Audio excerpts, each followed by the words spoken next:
guardada no coração da Catedral de Turim, atrás de um vidro blindado e envolta no silêncio da história, repousa uma peça que há séculos desperta fascínio e controvérsia. Um sudário de linho, simples em sua matéria, mas imenso em seu impacto.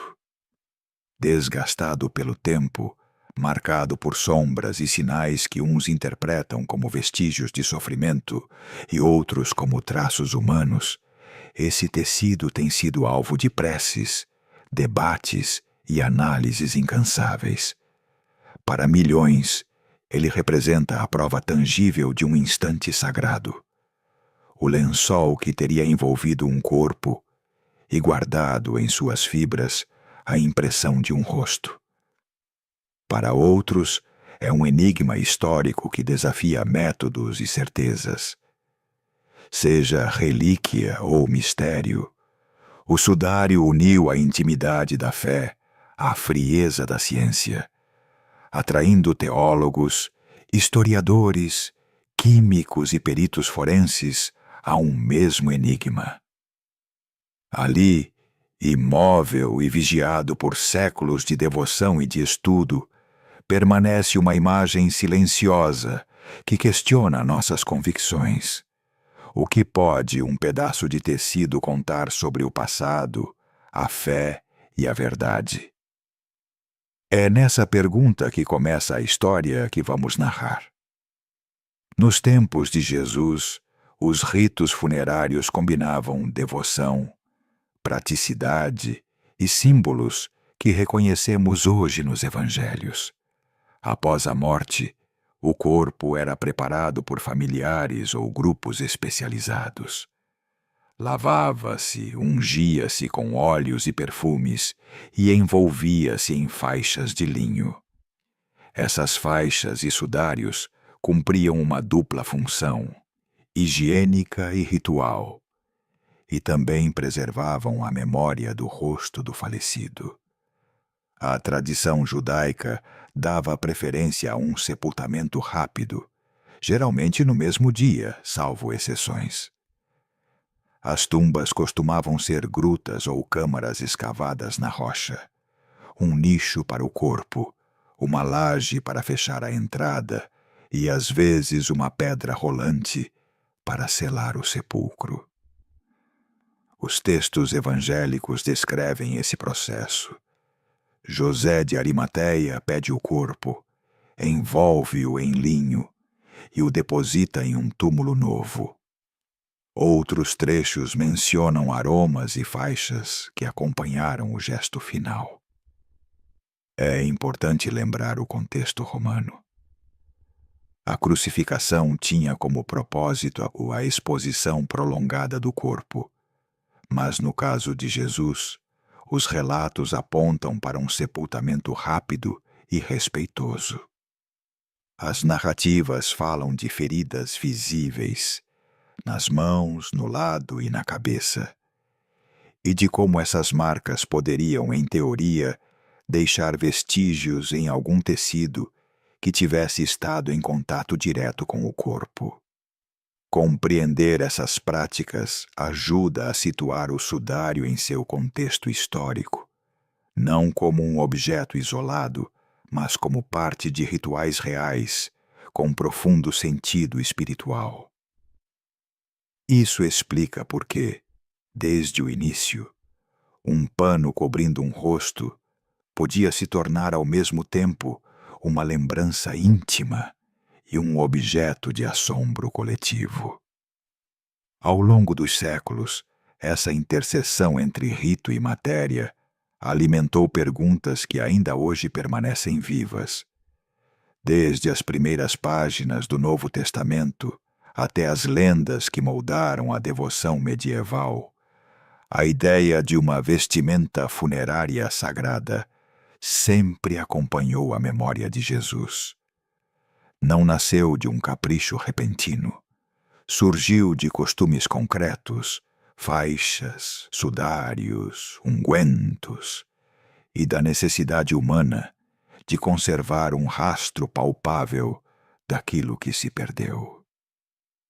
Assim começou a germinar a lenda, não apenas pelo que o tecido podia mostrar, mas pelo que as pessoas decidiram ver nele.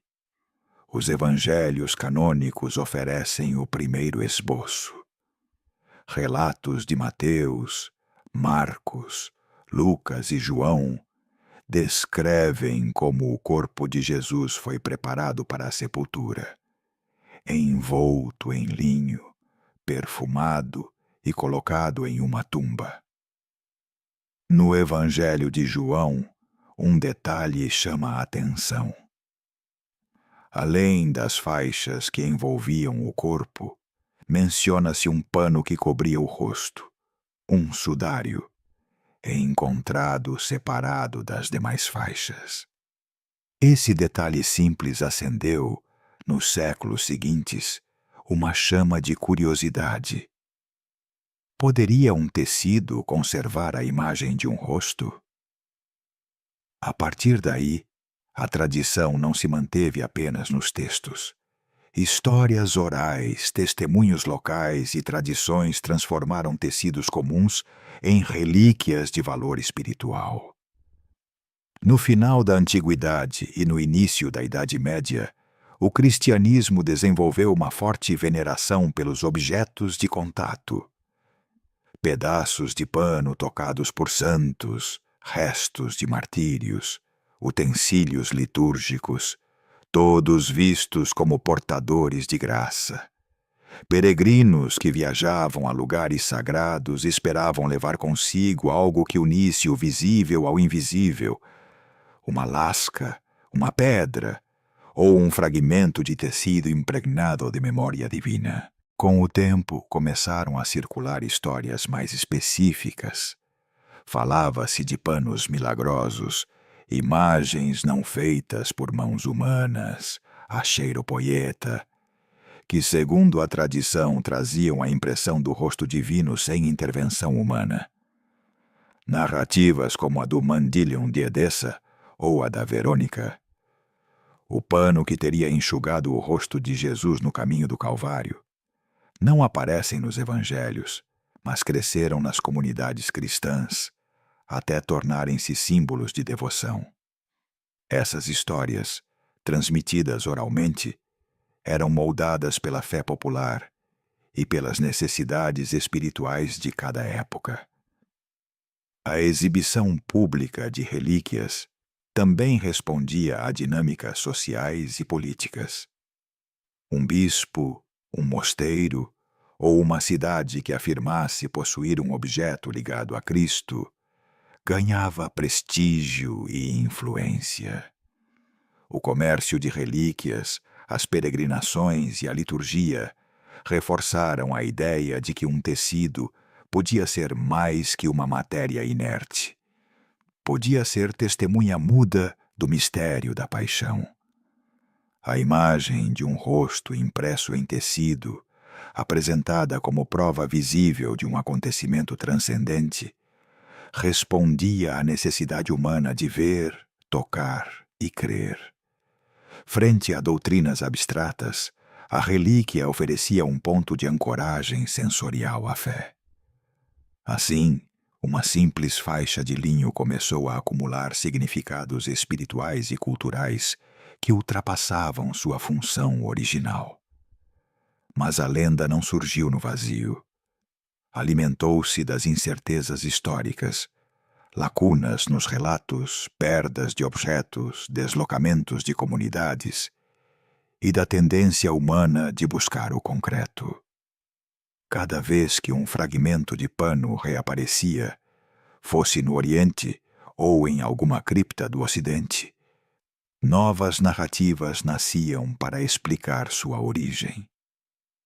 Alguns textos e crônicas tentaram preencher a distância entre memória e matéria. Outros a mantiveram aberta, dando espaço à imaginação. Assim, o que começou como um simples costume funerário transformou-se em mistério. O tecido passou de instrumento do luto doméstico a símbolo de presença sagrada. As primeiras alusões, as tradições orais e as reivindicações locais sobre panos divinos criaram uma rede de relatos que, com o tempo, substituiriam a dúvida pela devoção, ou pela controvérsia, conforme o olhar de quem o observasse. À medida que a lenda se fortalecia, novas perguntas surgiam. Quem detinha a verdade? Como distinguir entre memória legítima e ambição de prestígio? E, acima de tudo, que poder têm os objetos de moldar a história da fé? Essas perguntas ecoariam por séculos, até o momento em que um pano específico, documentado pela primeira vez na Europa, reacenderia o debate. Na Baixa Idade Média, o que antes era apenas rumor tomou forma pública. O tecido que hoje conhecemos como o Santo Sudário aparece pela primeira vez em registros franceses do século XIV, não escondido numa caverna do Oriente, mas exposto numa pequena igreja sob a guarda de nobres locais. Ali, em capelas e procissões, o pano deixou de ser uma lembrança íntima para tornar-se objeto de veneração coletiva. Visível, próximo, ao menos pela imaginação dos fiéis, e submetido tanto à devoção quanto às disputas entre fé e poder. As crônicas da época situam a primeira exibição pública em torno de um cavaleiro poderoso e de sua linhagem. Um guerreiro que havia lutado nas guerras de seu tempo e que, junto de sua família, abriu a capela à veneração popular. Seu nome ficou ligado ao sudário nos arquivos medievais. A figura de um nobre proprietário que o apresentou a fiéis e peregrinos, promovendo celebrações e alimentando relatos de prodígios. O tecido, agora elevado à condição de relíquia, começou a atrair multidões, procissões, missas solenes e pequenas peregrinações multiplicaram-se ao redor de sua exposição, acompanhadas de testemunhos de curas e experiências místicas que fortaleciam a narrativa devocional. Mas a história escrita desse período é fragmentária e muitas vezes contraditória. Entre registros notariais, obituários e documentos episcopais, há lacunas e silêncios que exigem leitura cautelosa. Onde há uma menção clara de exibição pública, também aparecem vozes de reserva. Alguns pastores demonstraram desconfiança, outros aproveitaram o evento para reforçar a autoridade de sua igreja. Os interesses se entrelaçavam. Para muitos, a devoção era genuína, mas possuir uma relíquia de tamanho prestígio também podia significar influência política e benefícios econômicos para quem aguardasse. Nesse contexto, surgiu outra voz decisiva, a do bispo.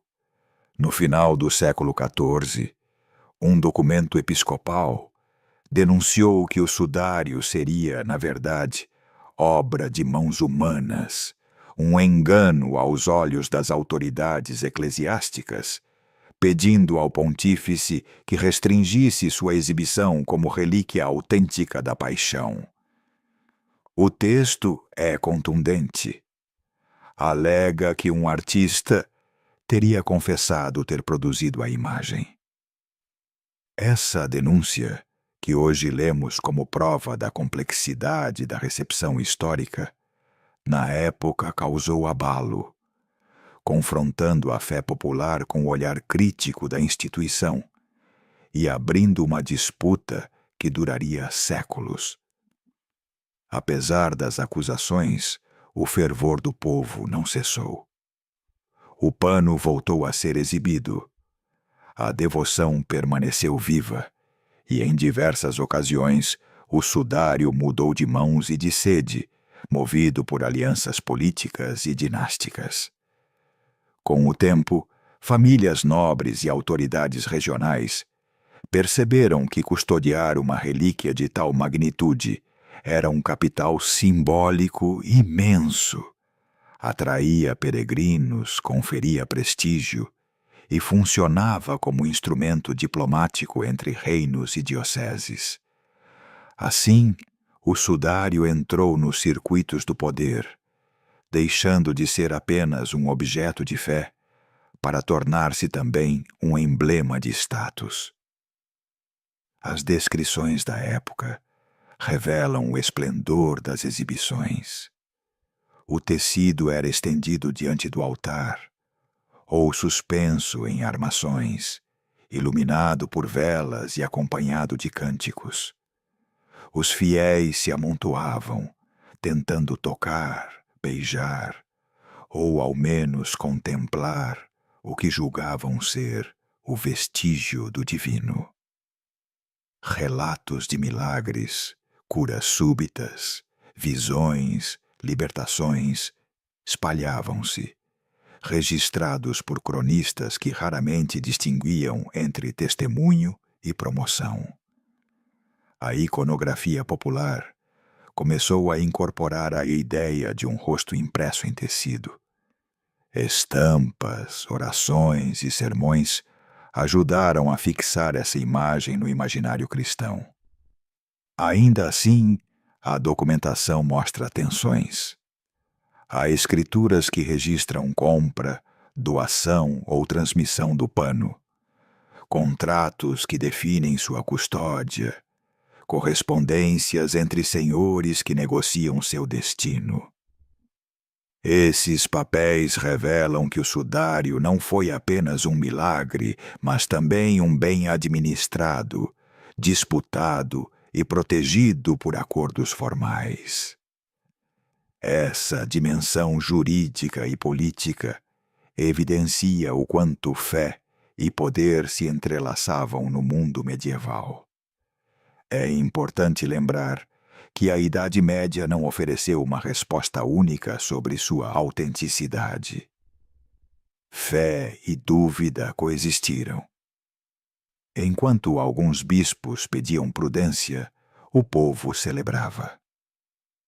Essa dualidade, entre o acreditar e o desconfiar, marcou o destino do sudário pelos séculos seguintes.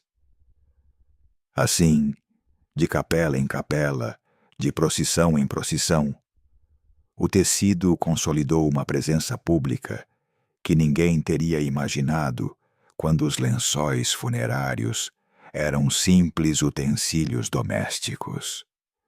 De objeto de luto passou a relíquia de prestígio, e com esse salto inscreveu-se numa nova trama. A das histórias que as comunidades contam sobre si mesmas. Aquilo que muitos viam como a marca do rosto do Redentor transformou-se num ponto de convergência entre classes e reinos, até chegar às mãos de príncipes e casas dinásticas. Na próxima etapa dessa jornada, o sudário deixará de ser apenas patrimônio local. Entrará nos arquivos das famílias soberanas e nos debates entre bispos e reis. E com essa passagem, novos episódios, incidentes, restaurações e controvérsias começarão a moldar a marca que hoje continuamos a tentar decifrar. Antes de seguir, quero que saibas que podes desfrutar dessas histórias de uma forma ainda mais imersiva. Na descrição do vídeo, encontrarás leituras completas para apreciar quando quiseres e pacotes de áudios narrados, sem interrupções nem anúncios, feitos para te acompanhar, seja para relaxar, para trabalhar em paz, para adormecer ou simplesmente para viajar no tempo em silêncio. O link está logo abaixo. Prosseguindo com esta enigmática peça de linho. O sudário não se contentou em ser um objeto de contemplação privada. Tornou-se um espelho coletivo, onde a imaginação cristã passou a reconhecer-se.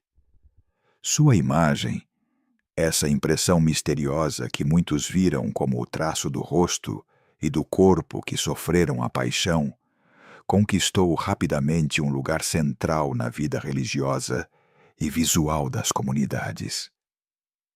Não foi apenas um pedaço de tecido, foi um molde silencioso que, a partir da Idade Média, redefiniu a forma como se representava Cristo e como se vivia a devoção à sua paixão. No campo artístico, o sudário serviu como modelo. Pintores e artesãos que trabalhavam para igrejas e confrarias inspiravam-se numa iconografia já carregada de sentido. O rosto que a tradição associava ao pano, sereno apesar da dor, marcado pelas feridas e pela majestade do mártir, ajudou a uniformizar a imagem de Cristo, substituindo variantes locais e introduzindo um realismo quase forense nas representações sacras. Pinturas, baixos relevos e esculturas começaram a reproduzir detalhes que remetiam ao sudário: a barba penteada de certo modo, o cabelo longo e solto, as marcas discretas das chagas. Assim, um tecido determinou a fisionomia do Redentor em incontáveis altares e devocionários. Mas sua influência foi além da forma. O sudário inspirou uma nova sensibilidade estética, uma busca pela prova visível do sagrado. A devoção começou a preferir imagens que falassem de carne, de dor e de realidade. Essa tendência levou escultores e pintores a representar a paixão com maior verossimilhança. O sangue como sinal, as feridas como testemunhos do sacrifício, o semblante sereno como evidência da transcendência. Em muitas obras, a iconografia derivada do sudário oferecia ao fiel uma via contemplativa, um convite a perceber o divino na matéria, a reconhecer a humanidade do sagrado e a sentir, no silêncio da imagem, a memória palpável de um sofrimento transformado em fé. Na liturgia e nas práticas devocionais, o sudário também exerceu seu magnetismo. As procissões que levavam relíquias às ruas transformavam a relação entre o sagrado e a comunidade. O objeto saía de seu relicário e, por alguns instantes, fazia do templo uma extensão viva do espaço público.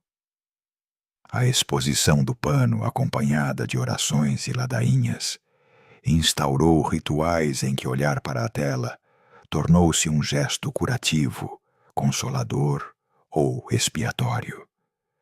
Não era incomum que, em tempos de peste, guerra ou fome, a presença do sudário se tornasse um foco de esperança e intercessão coletiva. As estampas e imagens devocionais em menor escala levaram a presença do sudário ao cotidiano. O fiel que não podia peregrinar levava para casa uma reprodução do rosto, uma pequena gravura ou uma medalha evocando o pano sagrado. Essas cópias ajudaram a democratizar a experiência espiritual. O sudário deixou de ser privilégio de catedrais e famílias nobres para tornar-se símbolo íntimo em lares cristãos. A iconografia inspirada no pano penetrou até mesmo nas capelas rurais, onde o rosto impresso em tecido passou a servir de modelo para as representações locais da paixão.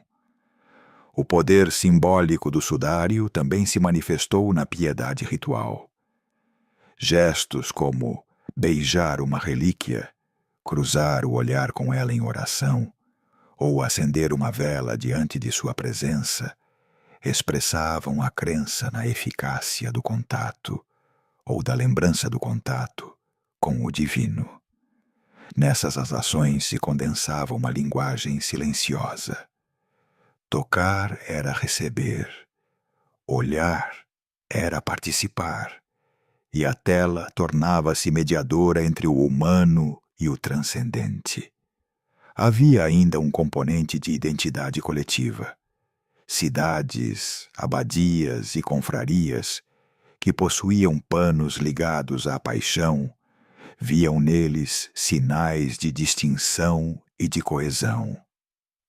A imagem do sudário, erguida, mostrada, conduzida em procissão, servia para afirmar pertencimento e marcar o calendário religioso com festas que reuniam todos os estratos sociais. Ao mesmo tempo, a imagem do sudário despertou reações contrárias. Alguns movimentos espirituais preferiram representações menos documentais e mais contemplativas, afastando-se do realismo anatômico.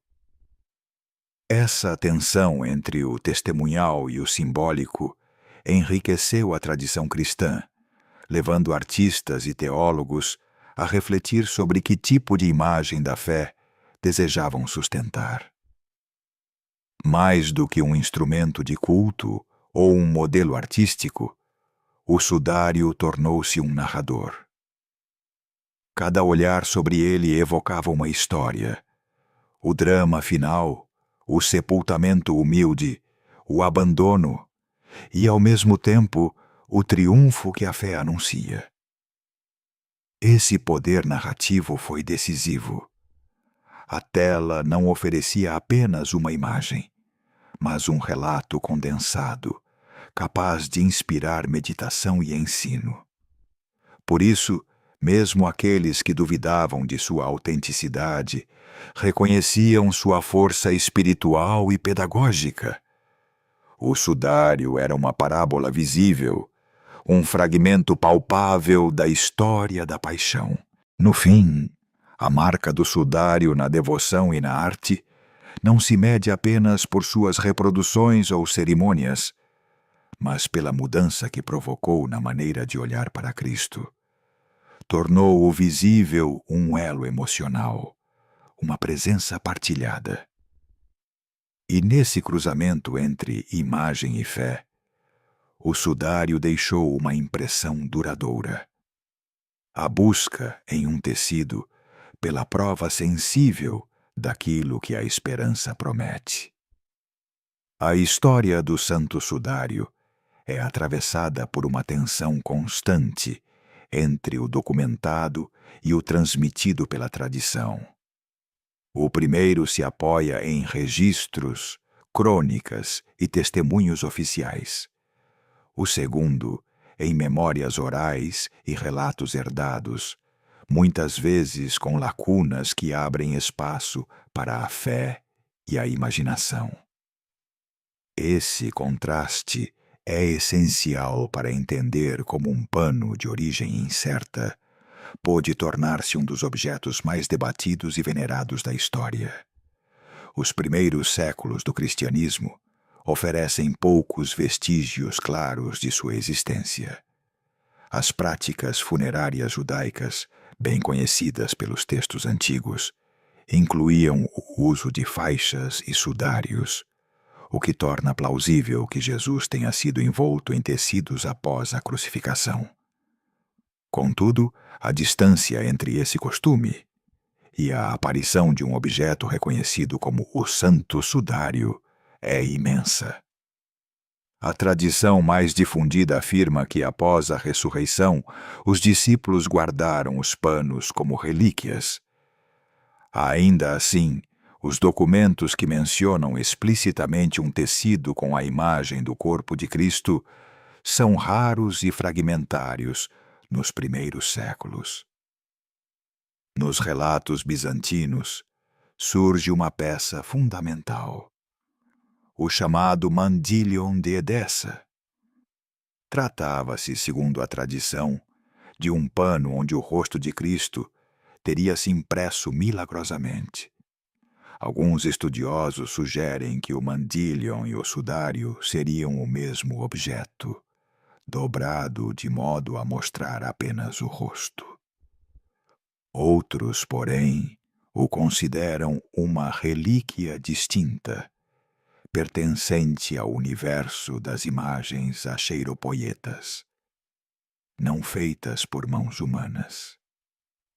Sabe-se que desde o século VI havia menções a um pano venerado em Edessa, que mais tarde foi transferido para Constantinopla no ano de 944.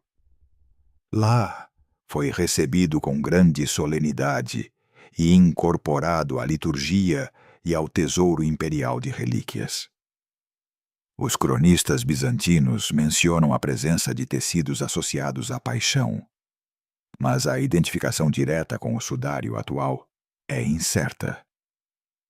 Os inventários falam de sindones e linteamina de Cristo, sem especificar se continham ou não uma imagem corporal. Alguns testemunhos sugerem que entre as relíquias guardadas em Constantinopla havia um pano com a figura inteira do Salvador. Mas essa afirmação oscila entre o indício e a certeza. O ano de 1204 marcou um ponto de viragem. A Quarta Cruzada culminou com o saque de Constantinopla pelos cruzados latinos.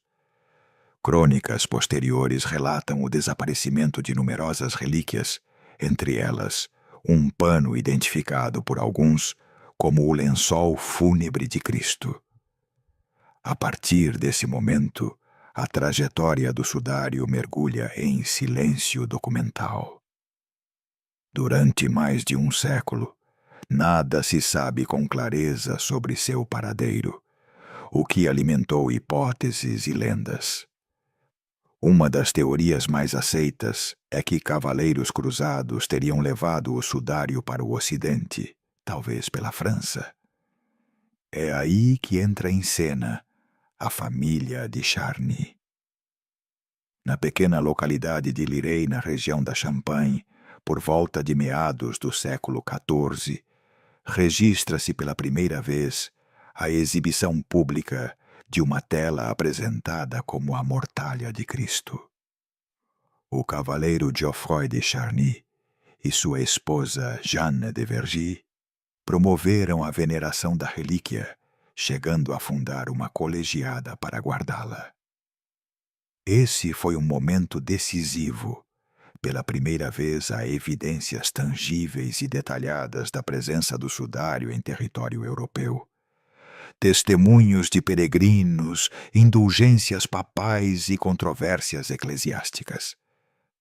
Nem todos na igreja viam com bons olhos o surgimento repentino de uma relíquia de tamanha importância, sobretudo porque faltava uma cadeia de custódia contínua e verificável desde os tempos apostólicos.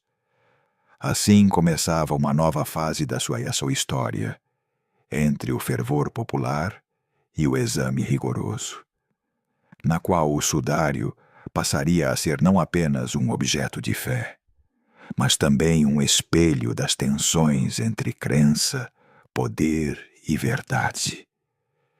De fato, em 1389, o bispo de Troyes, Pierre d'Arcy, escreveu uma carta célebre denunciando que o sudário seria uma falsificação pintada. Sua denúncia refletia tanto as dúvidas legítimas sobre a origem do tecido quanto os conflitos de poder em torno de sua exibição. Apesar das objeções, a devoção popular não enfraqueceu. O sudário continuou a ser levado em procissão, reproduzido em estampas e reverenciado em peregrinações, até integrar-se profundamente no imaginário da paixão. Com o tempo, a relíquia passou para as mãos da poderosa Casa de Saboia, que assumiu sua custódia em 1453. A partir desse momento, o percurso do pano ganhou estabilidade sob a proteção de uma das dinastias mais influentes da Europa. Os Saboia transferiram o sudário para diferentes cidades, primeiro Chambéry, depois Turim, e mandaram construir capelas especialmente destinadas à sua guarda. O incêndio de Chambéry em 1532, pôs à prova a resistência do tecido. Apesar das chamas e da prata derretida que o danificaram, o pano foi restaurado pelas clarissas, que aplicaram remendos para preservar sua integridade. O próprio fato de o sudário ter sobrevivido ao fogo reforçou sua aura milagrosa. Desde então, sua história se confundiu definitivamente com a de Turim, cidade que se tornaria sua morada permanente quando os Saboia ali estabeleceram sua corte, no século XIV.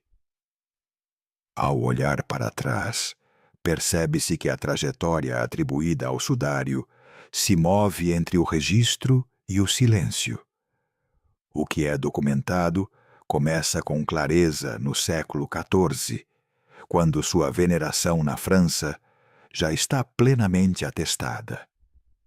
O que é alegado recua até Bizâncio, Edesa e, para alguns, Jerusalém.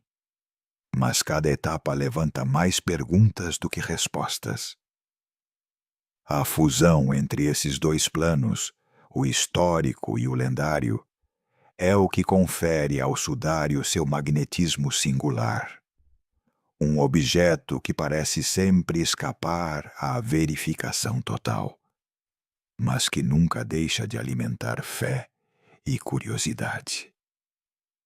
Mais que um itinerário linear, sua história é um mosaico de aparições e desaparecimentos, de custodias nobres e disputas eclesiásticas. Cada cidade que o acolheu deixou nele uma marca. Cada silêncio documental abriu espaço à tradição. E cada reexibição fortaleceu o elo entre relíquia e devoção popular. Essa combinação de história e mistério é o que faz do sudário uma peça única no panorama religioso e cultural do mundo. Até o final do século XIX, o sudário era sobretudo um objeto de fé e narrativa, um pano que se via, se venerava e se contava. Mas foi a chegada da câmera fotográfica que, inesperadamente, o transformou em matéria de investigação visual. Em 1898, quando a fotografia já havia se popularizado e se tornara capaz de registrar detalhes invisíveis ao olho nu, uma imagem até então tida como tênue e indecifrável revelou um aspecto surpreendente. Sob a lente da câmera, o sudário mostrou uma presença inesperadamente nítida. O fotógrafo responsável por essa revelação foi Secondo Pia, que no dia 28 de maio de 1898 realizou as primeiras placas fotográficas do pano em Turim. O que ele observou ao revelar os negativos causou espanto. A imagem, invertida pela luz, mostrava um rosto humano de impressionante realismo e tridimensionalidade. O que a olho nu pareciam manchas e sombras se transformou no negativo em feições reconhecíveis. A fotografia havia, de certo modo, desvelado informações ocultas no tecido, inacessíveis à visão direta. O impacto foi duplo. Por um lado, o assombro estético diante da revelação. Por outro, a constatação de que o sudário reagia de maneira singular a um processo técnico de reprodução óptica. Essas primeiras fotografias não apenas ofereceram um retrato mais definido. Abriram também um campo de perguntas científicas. Se a imagem se mostrava com tal nitidez no negativo, que tipo de fenômeno físico ou químico teria produzido essa impressão? Seria resultado de contato direto com um corpo? De pigmentos aplicados por mãos humanas? De alguma reação biológica ou de um processo de envelhecimento do linho? Essas questões atraíram anatomistas, químicos, restauradores e estudiosos que passaram a examinar o pano com lupas, microscópios e técnicas de análise de fibras. A reprodução fotográfica levou o debate a novos públicos. As cópias em vidro e, mais tarde, as reproduções impressas permitiram comparar o sudário com imagens da iconografia cristã, estudar a distribuição das manchas e avaliar sua coerência com as feridas descritas nos relatos da paixão. Nesse deslocamento, da devoção à observação técnica, começaram a intervir instituições antes alheias ao tema, academias de arte, faculdades de medicina e laboratórios especializados em materiais e tecidos. A fotomecânica abriu ainda caminhos analíticos inéditos.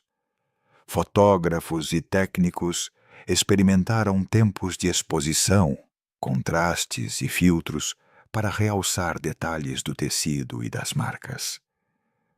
Alguns pesquisadores identificaram correspondências anatômicas, proporções faciais, traços de contusões, direções de fluxo sanguíneo, e descreveram-nos com linguagem forense, vetores de impacto, compatibilidades com ferimentos de crucificação. É importante frisar que essas observações não constituíam provas definitivas, mas mudaram o tom da conversa. O sudário deixava de ser apenas um ícone de fé para tornar-se um objeto sujeito a hipóteses verificáveis. Nas primeiras décadas do século XX, a investigação fotográfica continuou a se aprimorar. Novas tomadas ofereceram melhor definição. A técnica evoluiu e fotógrafos científicos aplicaram métodos mais rigorosos. Essas campanhas consolidaram o estudo interdisciplinar do sudário. Já não era mera curiosidade, mas um tema legítimo para pesquisa conjunta entre médicos legistas, químicos, historiadores da arte e peritos têxteis. O fato de o sudário reagir de forma peculiar a métodos ópticos também levantou dilemas epistemológicos. Para alguns, a revelação fotográfica reforçava a hipótese de um fenômeno extraordinário. Se a imagem se comporta como um negativo, não indicaria isso uma origem não convencional, talvez impossível de replicar por técnicas medievais conhecidas? Para outros, as mesmas evidências sustentavam o ceticismo. A fotografia poderia amplificar sujeiras, remendos e envelhecimento, ou produzir ilusões visuais, formas reconhecíveis onde há apenas padrões aleatórios. Ambos os lados, contudo, compartilhavam uma certeza. A tecnologia havia deslocado o debate da esfera da crença para o terreno dos métodos, e esse deslocamento democratizou a discussão. O que antes se decidia em sínodos ou cortes passou a circular em revistas científicas, universidades e jornais. O pano deixou de ser uma relíquia distante para tornar-se um problema aberto à observação empírica. A reação pública oscilou entre a admiração e a dúvida. Para uns, a nitidez do negativo era a prova do sagrado. Para outros, sinal de um engenho humano engenhosamente disfarçado. E assim, a sábana de Turim entrou definitivamente na era moderna, onde fé, ciência e imagem passaram a se refletir umas nas outras, em busca de uma verdade que, até hoje, continua a oscilar entre o visível e o mistério. Na prática, a fotografia não resolveu as grandes perguntas, mas as tornou muito mais precisas. O fato de o sudário apresentar um efeito negativo, perceptível por meio de placas fotográficas, obrigou os estudiosos a examinar a natureza do material, a possível presença de pigmentos, vestígios orgânicos e a coerência entre a imagem e a anatomia representada.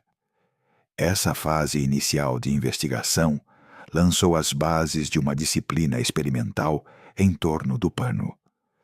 Um campo onde óptica, medicina forense, história da arte e ciência dos materiais se entrelaçam em torno de um mesmo enigma. Ainda assim, o fascínio pelas primeiras imagens fotográficas permanece como um marco decisivo. A câmera transformou o sudário de objeto de culto em objeto de estudo. Esse giro não dissolveu a devoção, nem solucionou as dúvidas. Apenas ampliou o horizonte de interlocutores e de métodos, levando a questão da autenticidade e da origem do pano a ser discutida tanto nos bancos da igreja quanto nas bancadas dos laboratórios. Desse encontro entre fé e técnica, nasceriam, nas décadas seguintes, estudos ainda mais complexos.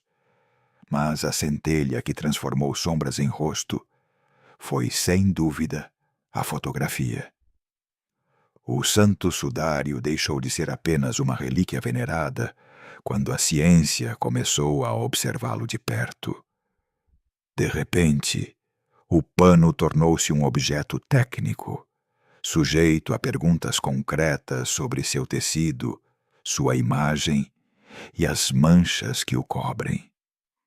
Os estudos têxteis e as análises forenses concentraram-se em 3 frentes principais: a estrutura física do tecido, sua urdidura e trama, a composição e localização das manchas avermelhadas atribuídas a sangue e a natureza da chamada imagem corporal, que apresenta características singulares e desafiadoras.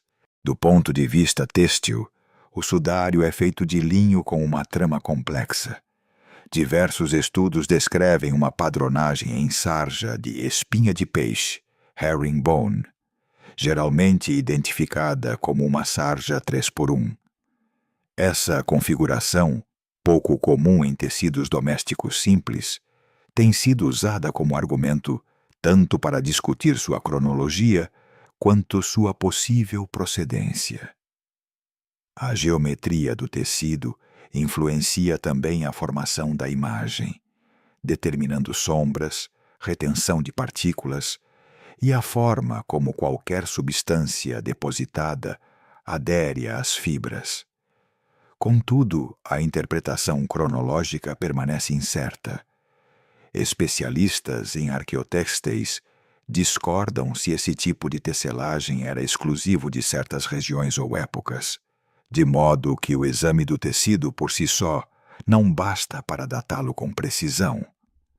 Quanto às manchas avermelhadas, análises químicas e forenses indicaram a presença de componentes compatíveis com sangue humano em várias áreas correspondentes a feridas. O grupo do Shroud of Turin Research Project, STURP, e em especial os trabalhos de John Heller e Alan Adler, relataram resultados microquímicos que sugerem hemoglobina e traços orgânicos próprios de sangue. Esses achados foram interpretados por seus autores como indício de material sanguíneo autêntico em fibras extraídas das zonas manchadas. Ainda assim, é necessário cautela. As técnicas disponíveis nas décadas de 1970 e 80 tinham limitações de sensibilidade e especificidade, e reanálises posteriores destacaram que pigmentos, degradações ou contaminações poderiam interferir nos resultados. Em resumo, há evidências de material biológico, mas a certeza absoluta sobre sua natureza e sua data permanece aberta. Um aspecto físico que sempre intrigou os pesquisadores é a extrema superficialidade da imagem corporal. As alterações de cor afetam apenas uma camada muito fina da superfície das fibras, sem penetrar em seu interior. Isso significa que a impressão está restrita à parte externa do linho, o que não se coaduna com pigmentos aplicados por pincel ou tintas que impregnariam o tecido em profundidade.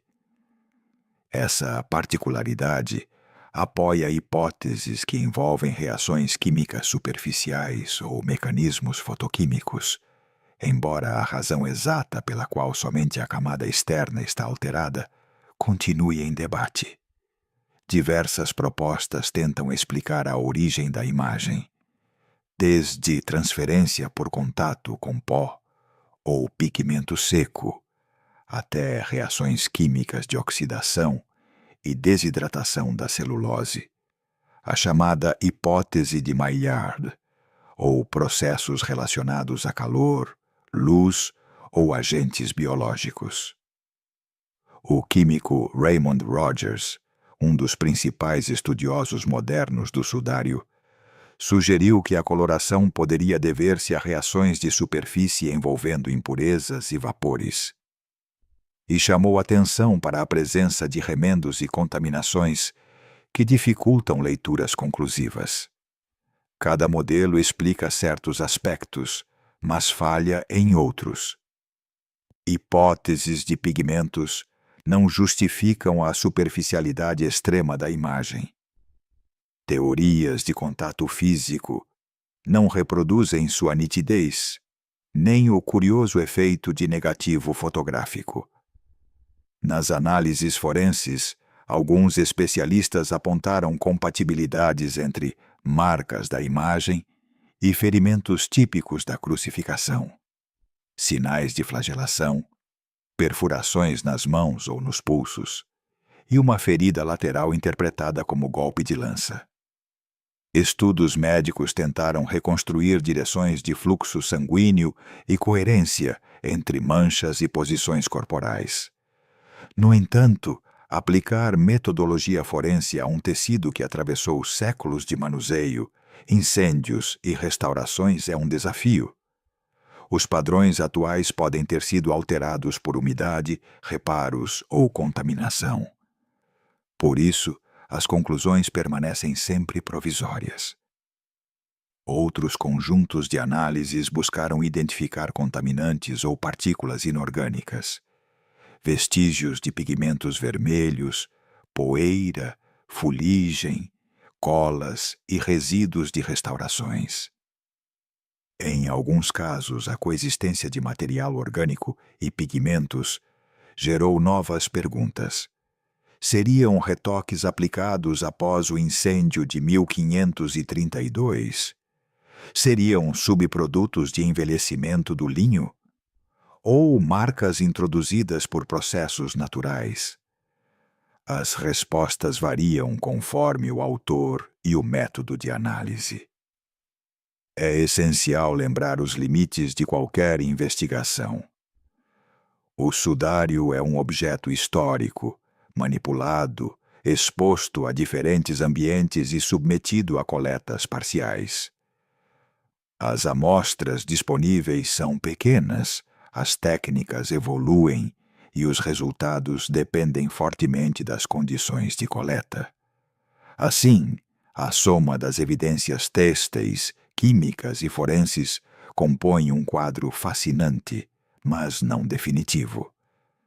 A riqueza do caso está justamente nessa tensão entre dados técnicos e incerteza interpretativa, uma tensão que mantém vivo o interesse de cientistas e devotos em todo o mundo. A datação por radiocarbono, realizada em 1988, marcou um antes e um depois na história moderna do sudário. Nesse ano, pequenas amostras do tecido foram analisadas por espectrometria de massa em 3 laboratórios independentes: Tucson, Oxford e Zurique. Os resultados oficiais situaram a confecção do linho entre os anos de 1260 e 1390 d.C., com 95% de confiança estatística. Essa cronologia coincidia notavelmente com as primeiras aparições documentadas da relíquia na Europa medieval, e para muitos parecia encerrar a hipótese de que o pano pudesse remontar à época de Cristo. A forma como a notícia foi comunicada amplificou enormemente seu impacto. A coletiva de imprensa de outubro de 1988 e a publicação posterior na revista Nature levaram o tema às manchetes e às discussões públicas. Para amplos setores da comunidade científica e do público, o resultado parecia definitivo. As técnicas de datação por radiocarbono já haviam atingido maturidade e 3 laboratórios independentes, Arizona, Oxford e Zurique, apresentaram resultados coerentes entre si. Diante desses dados, muitas discussões se deslocaram da esfera histórica e iconográfica para uma leitura tecnológica e cronológica mais direta. Contudo, a recepção não foi unânime. Quase imediatamente após o anúncio, surgiram objeções técnicas e contextuais. Uma das críticas mais conhecidas foi a hipótese de que a amostra usada para o ensaio provinha de uma área reparada do tecido, uma seção medieval costurada para reforçar o pano, e, portanto, não representava o linho original.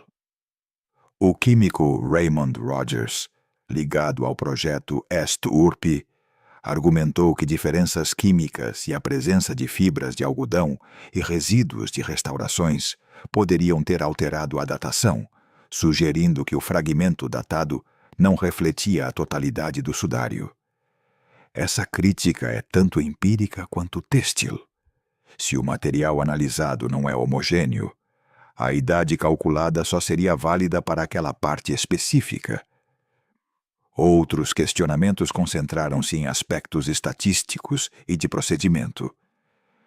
Estudos posteriores observaram que os 3 conjuntos de dados não eram perfeitamente homogêneos, isto é, a variação entre os laboratórios era maior do que o esperado, e que certos detalhes do preparo e da limpeza das amostras poderiam ter introduzido pequenos desvios.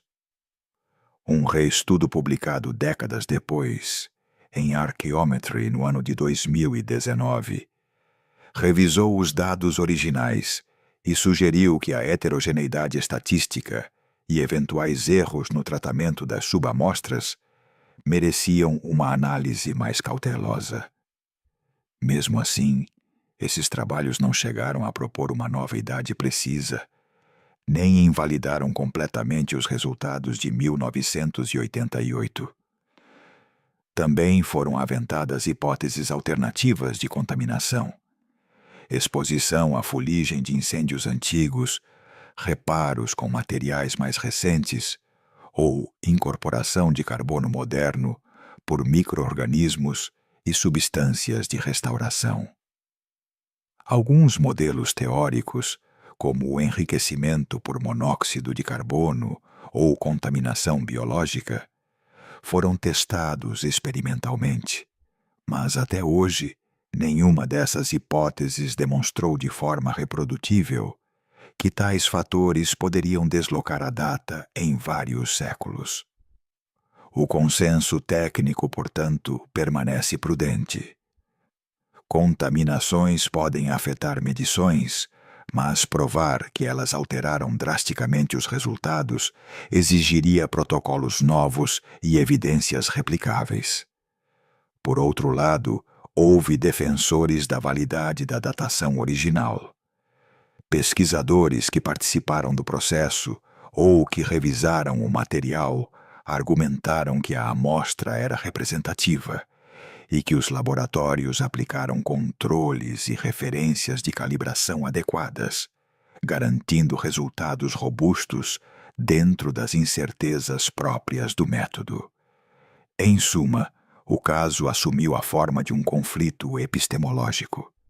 De um lado, a autoridade de uma técnica amplamente aceita, do outro, a dificuldade de aplicá-la a um objeto histórico sujeito a séculos de manipulação, fogo e restaurações.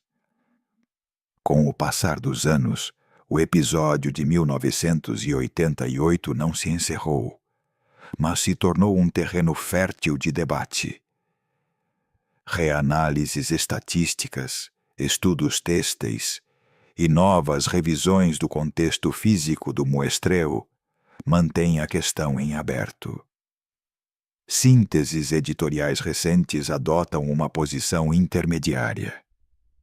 Até o momento, nada publicado oferece prova universalmente aceita de que a datação esteja totalmente errada, mas tampouco se pode considerá-la absolutamente definitiva.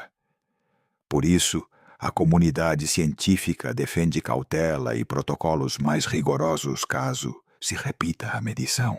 Esse embate entre resultados e interpretações fez mais do que atribuir uma data, transformou a natureza do debate. Já não se tratava apenas de fé ou autenticidade histórica, mas de uma reflexão sobre os limites da ciência quando aplicada a objetos complexos e sobre a necessidade de desenhar protocolos interdisciplinares que respeitem tanto o patrimônio quanto a precisão técnica. A lição prática é clara. No caso do sudário, convivem evidências fortes e lacunas metodológicas. Qualquer avanço futuro exigirá transparência de dados, amostragem controlada e diálogo constante entre restauradores, estatísticos, químicos e historiadores. Desde 1988, o debate entrou em uma nova fase. Já não bastavam opiniões eruditas nem relatos devotos. Havia dados e questionamentos técnicos que pediam respostas. As décadas seguintes trouxeram novas frentes de estudo e, com elas, controvérsias que continuam vivas até hoje. Uma das áreas que ganhou destaque foi a palinologia, o estudo de grãos de pólen. O criminologista suíço Max Frey, na década de 1970, recolheu amostras com fitas adesivas e descreveu pólens de espécies que, segundo suas conclusões, indicariam uma passagem do tecido pelo Oriente Médio, Jerusalém, Anatólia, antes de chegar à Europa. Esses resultados reforçaram a hipótese de uma origem antiga e oriental, mas foram recebidos com ceticismo. A fragilidade das amostras, a dificuldade de verificação independente e o risco de contaminação tornam a interpretação incerta. Assim, os estudos de pólen sugerem possibilidades interessantes, mas não constituem prova conclusiva. Outra linha de pesquisa que despertou atenção foi a análise da imagem. Experimentos realizados nos anos 70 com o analisador VP 8 revelaram que a fotografia do sudário produz um relevo tridimensional, algo incomum em pinturas tradicionais. Pesquisadores como John Jackson e Eric Jumper interpretaram isso como evidência de que a intensidade da imagem varia conforme a distância entre corpo e tecido.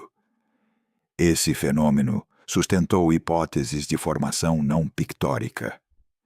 No entanto, essa codificação tridimensional não prova um evento milagroso. Apenas indica que a relação entre tonalidade e profundidade exige explicação técnica consistente e reproduzível. No campo químico e espectroscópico, surgiram abordagens modernas, FTIR, Raman e outras técnicas vibracionais para caracterizar a imagem e possíveis resíduos orgânicos. Pesquisadores como Giulio Fanti e seus colaboradores aplicaram espectroscopia e testes mecânicos para propor estimativas de idade. Outros grupos utilizaram os mesmos métodos para buscar compostos compatíveis com sangue ou pigmentos inorgânicos.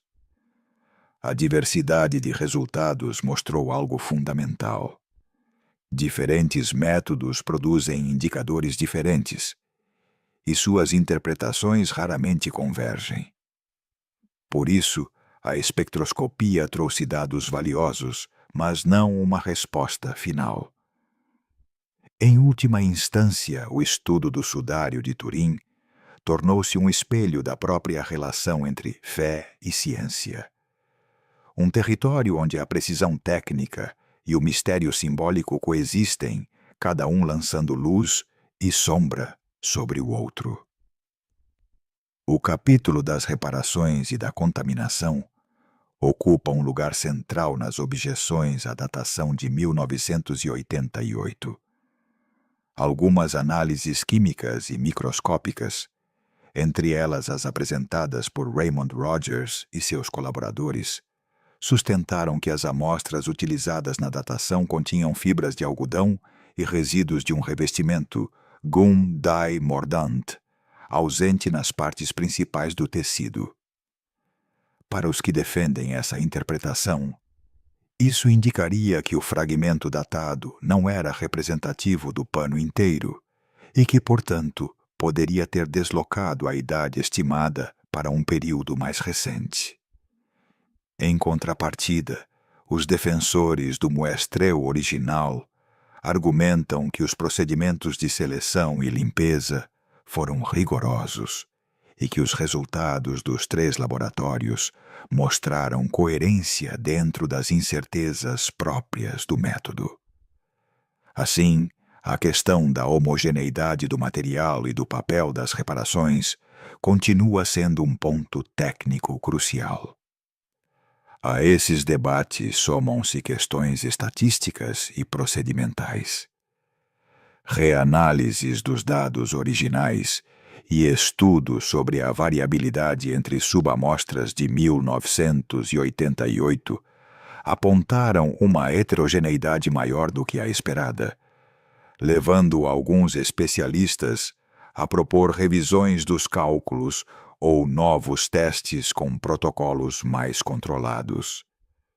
Publicações recentes têm defendido transparência total sobre as condições de amostragem e experimentação, e sugerido a realização de análises não destrutivas ou amostragens mais amplas, sempre mediante autorização dos custódios e sob padrões interdisciplinares. A controvérsia persiste porque as perguntas são, em essência, multidisciplinares.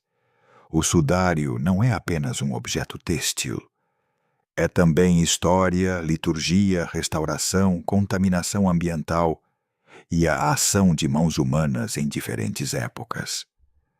Cada campo, a palinologia, a análise têxtil, a química, a forense, a estatística, oferece uma peça do quebra-cabeça, mas nenhuma disciplina, isoladamente, pode compor o quadro completo sem suscitar objeções de outras áreas. Além disso, o pano passou por incêndios, reparações e manipulações documentadas, o que acrescenta camadas de complexidade a qualquer interpretação baseada em pequenas amostras. Por isso, o debate não deve ser visto como um confronto entre crentes e céticos, mas como um processo técnico e cultural. Uns pedem mais evidências e rigor metodológico. Outros apontam indícios que merecem explicação.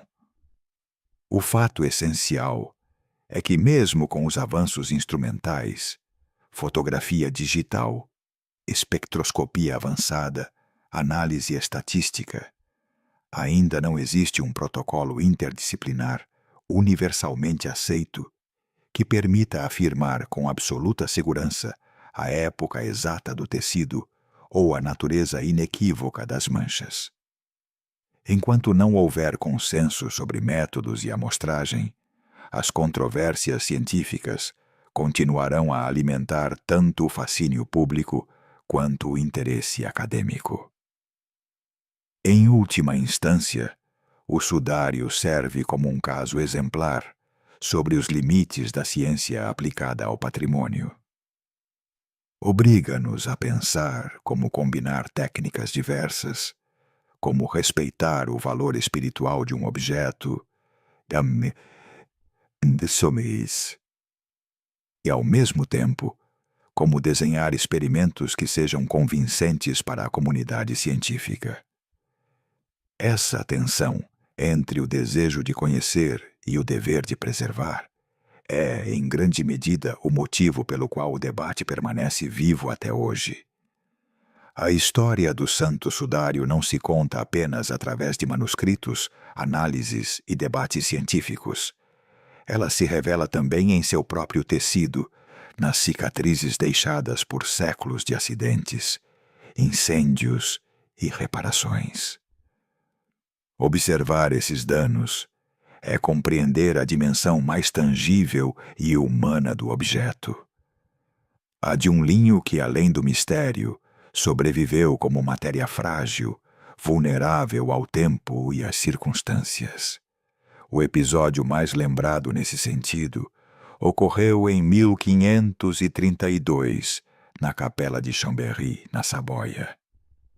Um incêndio deflagrou-se na igreja, onde a relíquia era guardada em um relicário de prata. O calor do fogo fez com que parte do cofre derretesse e caísse sobre o tecido dobrado, criando queimaduras em forma de triângulos repetidos ao longo do pano.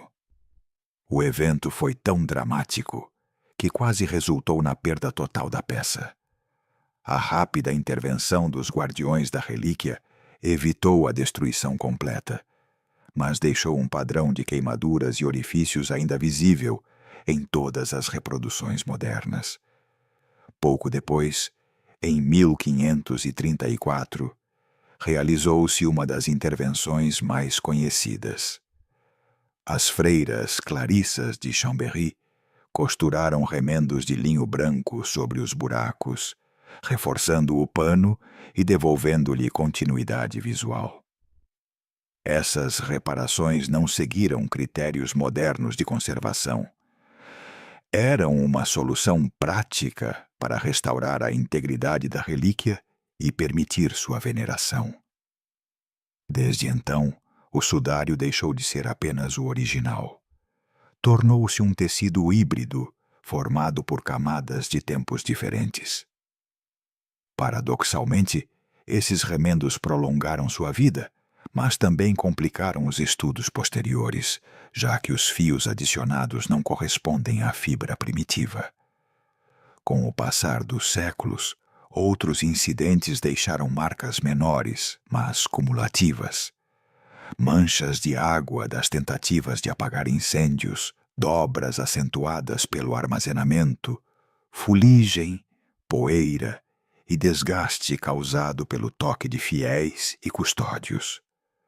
Todos esses elementos fazem parte do que os especialistas chamam de biografia material de um objeto. No caso do sudário, não se trata de um pano imaculado, mas de um testemunho vivo, composto de camadas de tempo e de devoção. Na era contemporânea, a conservação da relíquia passou a ser regida por critérios científicos. No final do século XIX, após a famosa fotografia de Secondo Pia, cresceu a consciência de que o pano exigia cuidados específicos.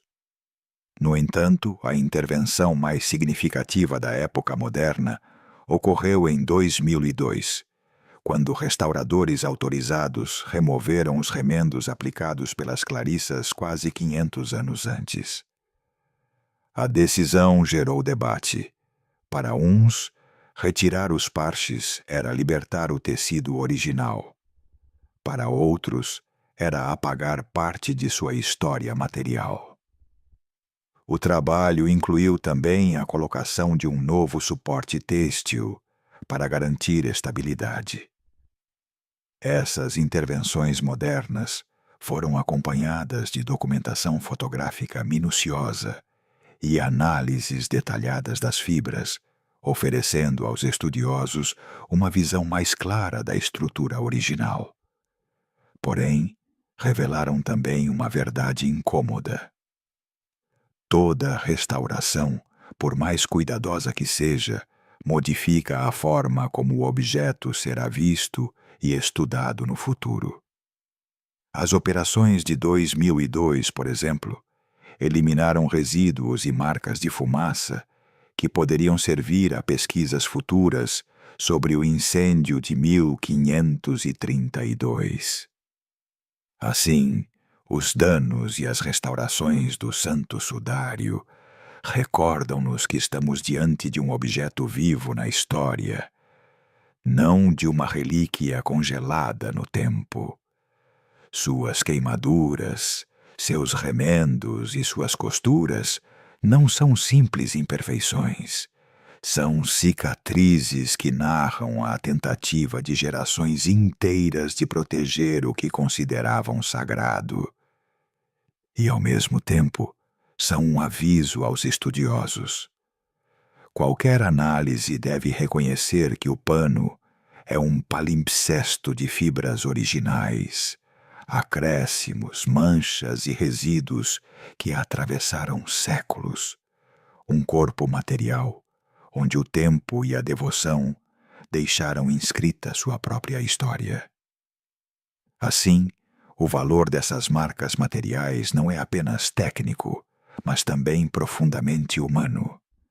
Elas falam de guardiões que enfrentaram incêndios desesperados, de freiras que com agulha e linha salvaram um pedaço de tecido chamuscado, e de cientistas modernos que debatem como equilibrar preservação e respeito pela história.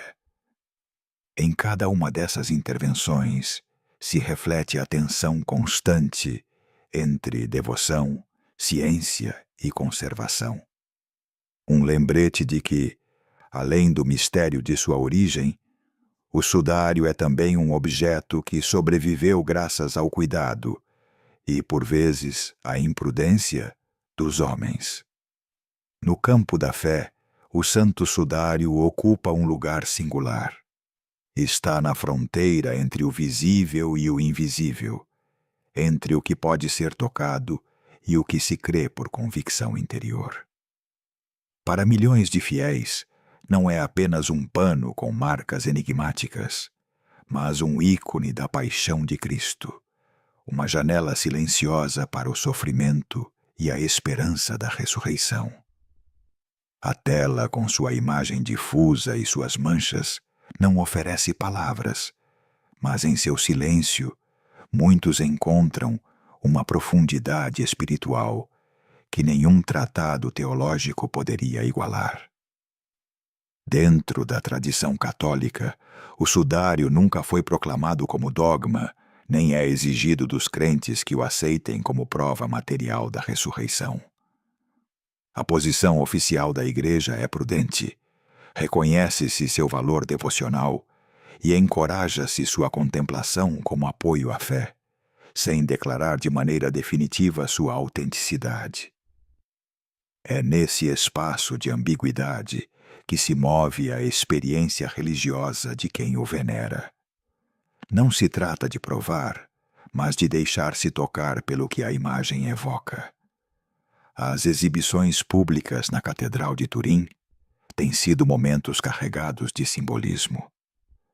Milhares de peregrinos comparecem não para confirmar dados, mas para rezar diante do que consideram uma representação palpável do amor e do sacrifício de Cristo. Para muitos, o sudário é um quinto evangelho, não escrito com palavras, mas impresso em fibras de linho, capaz de comunicar a experiência da cruz de forma imediata e sensível. A devoção popular se expressa em silêncios, lágrimas e orações que transcendem qualquer afirmação científica. Na teologia cristã, o sudário serve como lembrete de que a fé não se apoia apenas em documentos antigos ou tradições, mas também em símbolos que acompanham a jornada espiritual. Ao longo da história, a liturgia sempre utilizou objetos materiais, cruzes, imagens, relíquias, como pontes para o divino. O sudário, nesse sentido, tornou-se uma dessas pontes privilegiadas. Não substitui o Evangelho, mas o ilumina, o torna próximo, quase tangível. Ainda assim, há vozes críticas dentro da teologia. Alguns lembram que a essência do cristianismo não repousa em relíquias, mas no anúncio da salvação e na vida comunitária. A busca por provas físicas, dizem, pode desviar o olhar do essencial, a fé em Cristo ressuscitado. Sob essa ótica, o sudário é respeitado como objeto histórico e devocional, mas não ocupa lugar central. O interessante é que, mesmo diante dessas diferenças, o pano funciona como um ponto de encontro. Para os que acreditam em sua autenticidade, ele é um testemunho direto. Para os mais céticos, um símbolo que inspira reflexão e oração. E para os indecisos, um lembrete de que a fé sempre oscila entre certezas e mistério, entre o que se vê e o que se crê. No campo ecumênico surgiram também interpretações variadas. Cristãos de outras tradições, ortodoxos e alguns protestantes, demonstraram interesse e veneração, ainda que com nuances distintas. Para muitos ortodoxos, o valor do sudário se aproxima do dos ícones, uma imagem que transmite presença espiritual. Entre os protestantes, predomina uma postura mais crítica quanto à veneração de relíquias, embora alguns o vejam como um comovente testemunho do sofrimento humano de Jesus. Além das fronteiras confessionais, o sudário desperta perguntas de alcance universal. Como se materializa a lembrança do sagrado? Por que o ser humano busca objetos tangíveis para sustentar sua fé? Nesse sentido, o sudário de Turim fala não apenas do cristianismo, mas da necessidade humana de encontrar símbolos visíveis que expressem o invisível. Ao contemplá-lo, alguns veem um tecido marcado por séculos de história, outros, a própria marca do Filho de Deus. Mas em ambos os casos nasce a mesma experiência: assombro, recolhimento e silêncio. Um espaço onde a razão se detém e o coração fala. O sudário, em última instância, torna-se um espelho da fé. Não impõe respostas, apenas convida cada um a confrontar sua própria crença, sua própria busca. Assim, na perspectiva religiosa e teológica, o Santo Sudário permanece como um sinal de tensão e de esperança. Não pretende substituir a fé, tampouco contradizê-la. Antes, a acompanha, como uma marca que atravessa os séculos e continua a convidar ao silêncio, à oração e à contemplação. Ao longo dos séculos, o sudário de Turim foi objeto não apenas de veneração e estudo, mas também de teorias e especulações que vão do plausível ao extravagante. Seu caráter enigmático, a dificuldade de datá-lo com precisão e a força de sua imagem transformaram-no em terreno fértil para hipóteses alternativas e, por vezes, para narrativas conspiratórias. Entre as teorias mais conhecidas está a da falsificação medieval.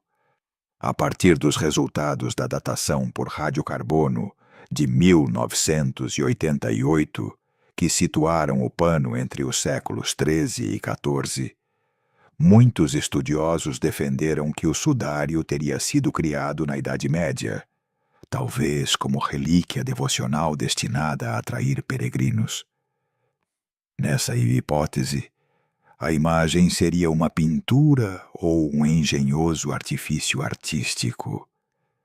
Experimentos com pigmentos, técnicas de têmpera e até métodos de fotografia primitiva, com substâncias conhecidas na época, tentaram reproduzir o efeito, mas nenhum conseguiu replicar integralmente as propriedades ópticas e anatômicas da imagem. Ainda assim, a ideia de uma origem medieval continua forte, sobretudo porque as primeiras menções documentais do sudário datam justamente desse período. Outra variação dessa linha propõe que o sudário seja uma obra de arte intencional, mais que um engano, um ícone criado não para enganar, mas para inspirar devoção. Nessa perspectiva, ele se aproxima dos ícones bizantinos, imagens carregadas de simbolismo teológico, não necessariamente concebidas como retratos realistas. Assim, o pano poderia ter nascido como expressão artística que, com o tempo, foi investida de aura sagrada. Há também hipóteses que recorrem a fenômenos naturais. Alguns cientistas sugerem que a imagem poderia ter se formado por reação química entre o corpo em decomposição e o linho, gerando uma espécie de impressão por contato. Outros aventam a possibilidade de descargas elétricas ou luminosas em circunstâncias extraordinárias. Esses modelos, embora engenhosos, enfrentam desafios técnicos. Não há consenso sobre que combinação de processos poderia gerar simultaneamente uma imagem superficial, com negativo fotográfico e detalhe tridimensional, como a que o sudário apresenta. Num plano mais especulativo, existem teorias que recorrem a intervenções desconhecidas. Alguns propõem que a imagem teria sido gerada por uma espécie de radiação emitida durante a ressurreição. Uma hipótese que mistura fé e ciência num terreno impossível de comprovar. Outros, porém, avançam ainda mais, postulando explicações extravagantes. Visitas extraterrestres, experiências alquímicas secretas ou fenômenos energéticos sobrenaturais. Essas versões extremas carecem de qualquer evidência concreta, mas continuam a circular com facilidade, sobretudo em meios populares e na internet, justamente porque exploram o fascínio do mistério e o encanto do proibido. Mas por que essas teorias, mesmo as mais improváveis, ganham tanta força? Em parte porque o Santo Sudário toca um ponto sensível, a relação entre o sagrado e o verificável. Para os crentes, a possibilidade de autenticidade reforça a fé. Para os céticos, a hipótese de uma fraude engenhosa resolve o enigma sem recorrer ao milagre. E para muitos outros, o sudário é um espelho cultural, um campo onde se projetam inquietações coletivas, o medo do engano, a necessidade de provas tangíveis do divino e o desejo de acreditar no extraordinário. Além disso, o próprio debate científico alimentou a suspeita. O contraste entre os resultados do carbono 14 e outros estudos que apontam evidências contraditórias abriu espaço para interpretações alternativas. Cada lacuna documental, cada silêncio ou discrepância técnica se transforma em terreno fértil para narrativas paralelas. Tratar essas hipóteses com seriedade significa reconhecer o que tem de sugestivo, mas também seus limites. A maioria carece de base empírica sólida e se apoia mais em especulação do que em dados verificáveis. Contudo, não se pode descartá-las como meras curiosidades. Fazem parte da história de recepção do sudário, das leituras e reelaborações que cada época projetou sobre ele. No fim, mais do que oferecer respostas, essas teorias revelam até que ponto um antigo pedaço de linho pode refletir nossas dúvidas, medos e esperanças coletivas. Nos últimos séculos, e especialmente na Era Moderna, o santo sudário deixou de ser apenas um objeto de veneração e debate religioso para tornar-se um fenômeno cultural de alcance global. Sua imagem, reproduzida em incontáveis formatos, ultrapassou o domínio eclesiástico e acadêmico para ocupar espaço na literatura, no cinema, na televisão e até na cultura popular, com a força de um símbolo que une mistério, história e espiritualidade. Desde a metade do século XX, a relíquia passou a ocupar lugar de destaque no mundo editorial.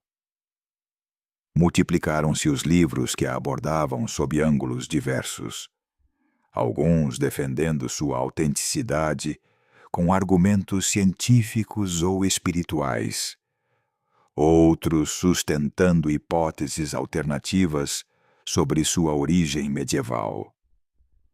Essas obras não apenas alimentaram a discussão entre especialistas, mas também alcançaram o grande público, tornando-se best-sellers em mais de uma ocasião. Assim, o sudário passou a circular como um enigma acessível a qualquer leitor curioso. O crescimento dos documentários televisivos na segunda metade do século XX deu novo fôlego à sua fama. Programas de grandes redes internacionais exploraram o tema com dramatizações, entrevistas e recriações históricas, apresentando-o como o mistério mais estudado do cristianismo. Essas produções tiveram um duplo efeito: aproximaram a relíquia de milhões de lares e, ao mesmo tempo, reforçaram a sensação de que o mistério permanecia sem solução.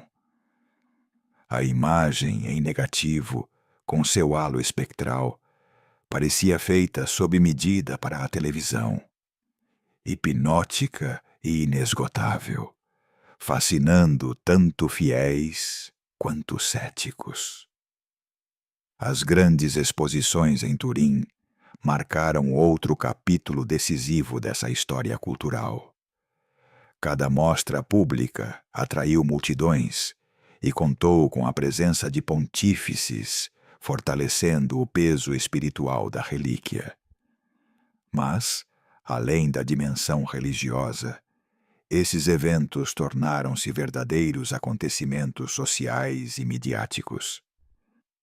A imprensa internacional os cobre como espetáculos globais, transmitindo imagens ao vivo, entrevistas com peregrinos e debates entre especialistas.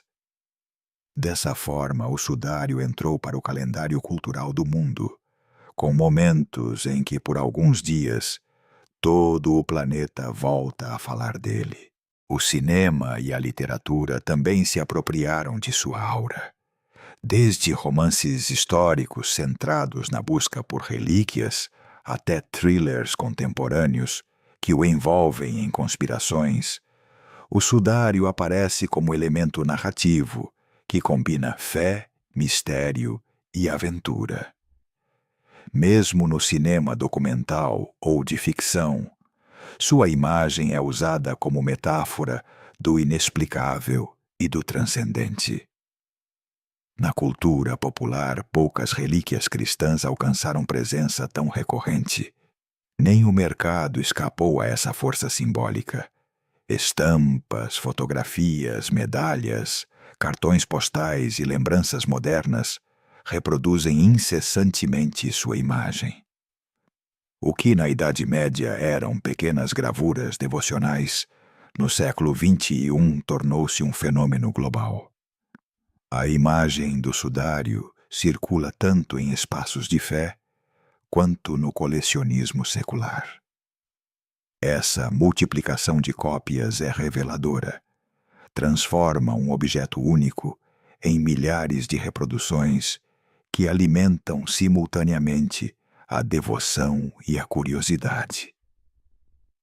O modo como a narrativa sobre o sudário muda conforme a época é, por si só, revelador. Na Idade Média, era objeto de peregrinação e símbolo de poder eclesiástico.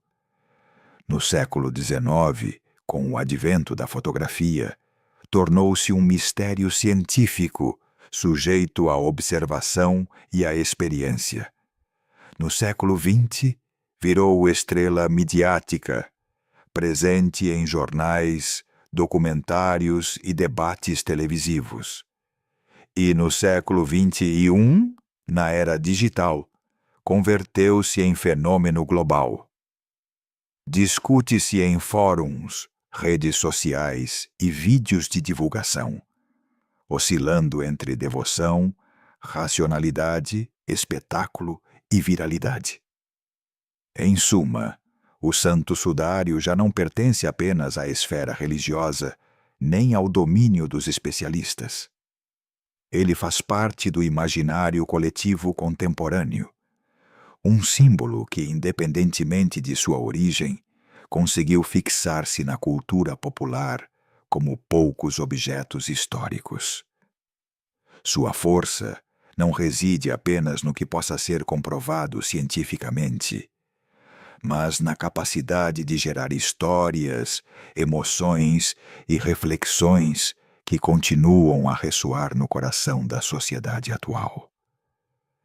Depois de atravessar séculos de debates, incêndios, restaurações e controvérsias científicas, o Santo Sudário sobrevive como um objeto profundamente carregado de significado. Hoje, ele se conserva na Catedral de São João Batista, em Turim, onde permanece desde o final do século XVI. Está sob custódia da Igreja Católica, mais especificamente do Arcebispo de Turim, e, em sentido mais amplo, é considerado parte do patrimônio espiritual e cultural de toda a Igreja. A tela repousa em uma capela especialmente preparada para sua proteção.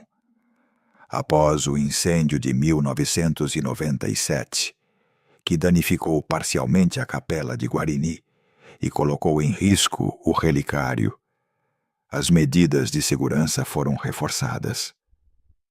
Atualmente, o sudário está guardado em uma urna hermética e à prova de fogo, sob controle rigoroso de temperatura, umidade e pureza do ar, para evitar qualquer deterioração. Essa urna permanece coberta por um tecido opaco, de modo que o pano raramente é exposto à luz. Um cuidado silencioso que garante que, mesmo invisível, continue a habitar o mistério. As ocasiões em que o sudário é mostrado ao público são excepcionais e costumam estar ligadas a aniversários significativos ou a decisões papais que oferecem ao mundo a oportunidade de contemplá-lo. Essas ostensões, como são chamadas oficialmente, tornaram-se momentos de grande repercussão mediática e de enorme afluência de peregrinos. A mais recente, de caráter público, ocorreu em 2015, por ocasião do bicentenário do nascimento de São João Bosco, quando milhões de pessoas viajaram a Turim para ver o lençol, ainda que à distância e por poucos minutos. O impacto dessas exibições não se mede apenas em números. Para muitos participantes, trata-se de uma experiência espiritual intensa que ultrapassa a curiosidade histórica ou científica. Quem espera por horas em longas filas descreve um ambiente de recolhimento, silêncio e oração, em contraste com o bulício habitual dos grandes eventos. Nesse contexto, o sudário converte-se em catalisador de fé, um sinal que convida à contemplação e à meditação sobre a figura de Jesus e o seu sofrimento, independentemente de ser considerado uma relíquia autêntica ou um símbolo de extraordinária potência.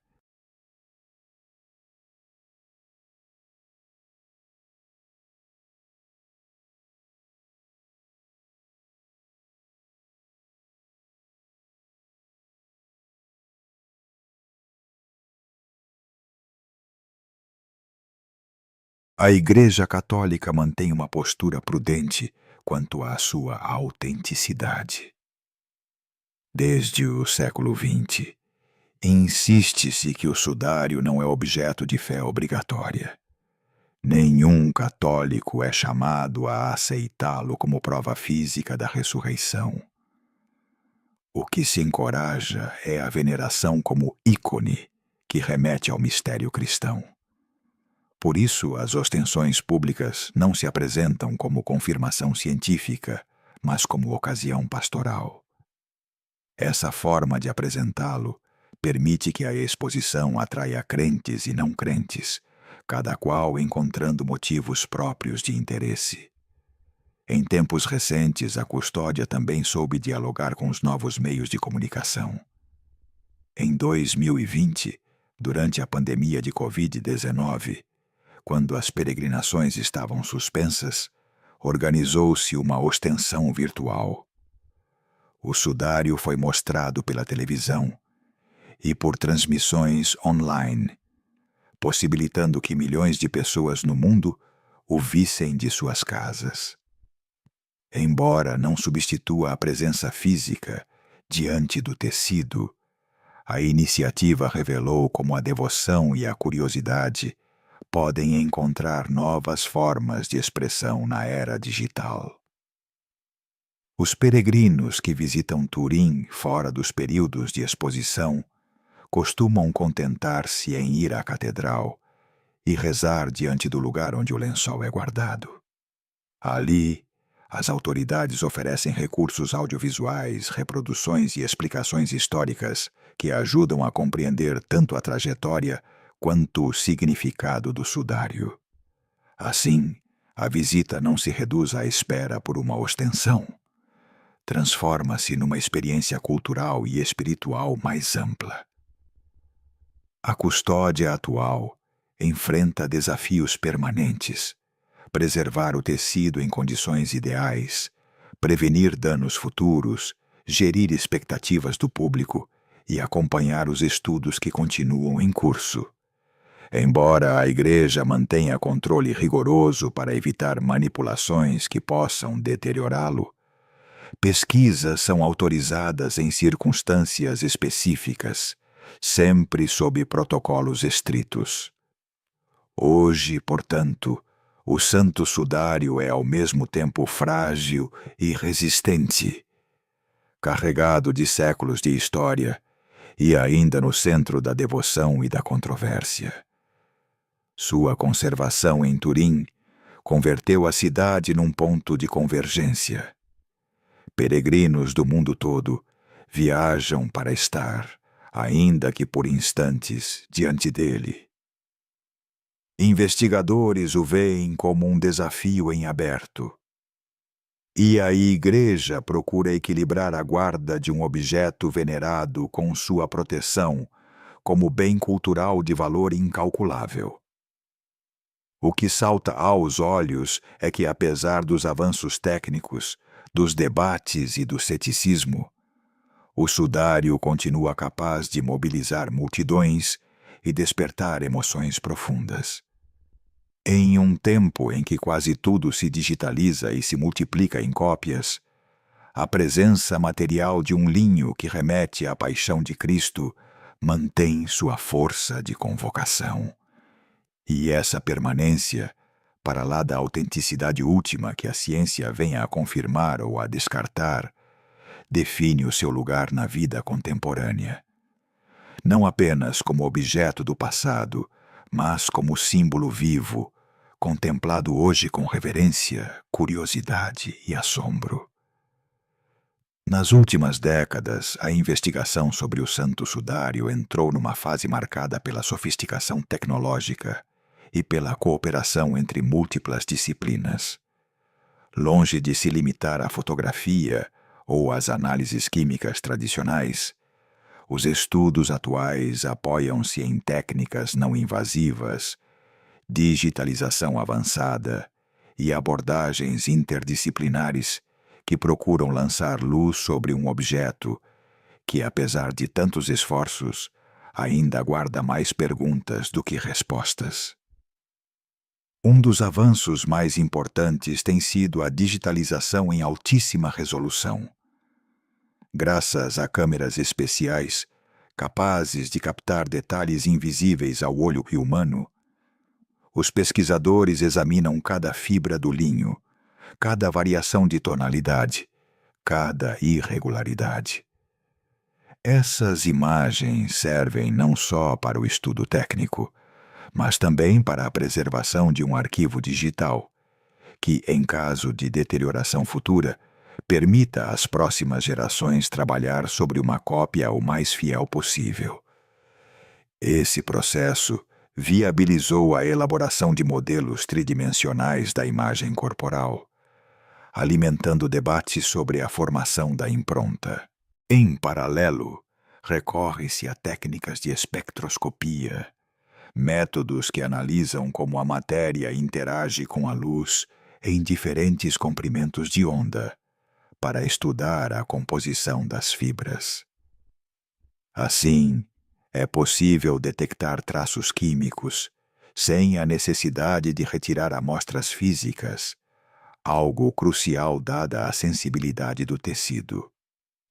Essas investigações têm sugerido que o que vemos não é pintura nem pigmento aplicado, mas uma alteração muito superficial das fibras, ainda que sem consenso sobre o mecanismo exato. Outro campo de exploração é o da biologia molecular. Embora qualquer extração seja polêmica, análises anteriores identificaram sinais compatíveis com pólen e mesmo traços de material biológico. Hoje, com técnicas muito mais sensíveis, como a sequenciação de ADN em escala microscópica, há interesse em reexaminar tais achados. Contudo, a autoridade eclesiástica é extremamente cautelosa. A prioridade é a conservação, e toda intervenção com contato direto é avaliada com máximo rigor. A informática também transformou o panorama. Algoritmos de inteligência artificial permitem processar imagens, detectar padrões e comparar os dados do sudário com outros tecidos históricos. Essas ferramentas oferecem a chance de descartar hipóteses ou fortalecer correlações, sempre com o risco de depender em excesso de interpretações estatísticas. O mais interessante é que, pela primeira vez, as pesquisas não dependem de especialistas isolados. Equipas de físicos, químicos, biólogos, informáticos, historiadores da arte e conservadores trabalham em conjunto. Desse modo, o sudário tornou-se um objeto exemplar para a ciência interdisciplinar. Não se trata apenas de uma questão religiosa ou histórica. É também um desafio metodológico. Como estudar algo que não pode ser manuseado livremente, que carrega um simbolismo singular e que, ao mesmo tempo, concentra tantas expectativas públicas? Cada passo precisa equilibrar o desejo de obter respostas com a responsabilidade de não pôr em risco um objeto insubstituível. Entre as perguntas que continuam em aberto, destacam-se várias. Como se formou a imagem com tamanho nível de detalhe superficial? Qual é a idade exata do tecido? considerando as objeções à datação de 1988. Que parte das supostas marcas biológicas é realmente autêntica e qual resulta de contaminações acumuladas ao longo dos séculos? E talvez a mais profunda: como interpretar este objeto de modo que fé e ciência possam dialogar, sem que uma tente impor-se sobre a outra? As respostas não parecem imediatas. Muitos pesquisadores concordam que, mesmo com a tecnologia mais avançada, o sudário dificilmente oferecerá um veredito simples. E talvez aí resida seu caráter mais singular: obrigar a convivência entre a curiosidade científica e o respeito pelo mistério. A prudência, nesse sentido, é uma lição constante.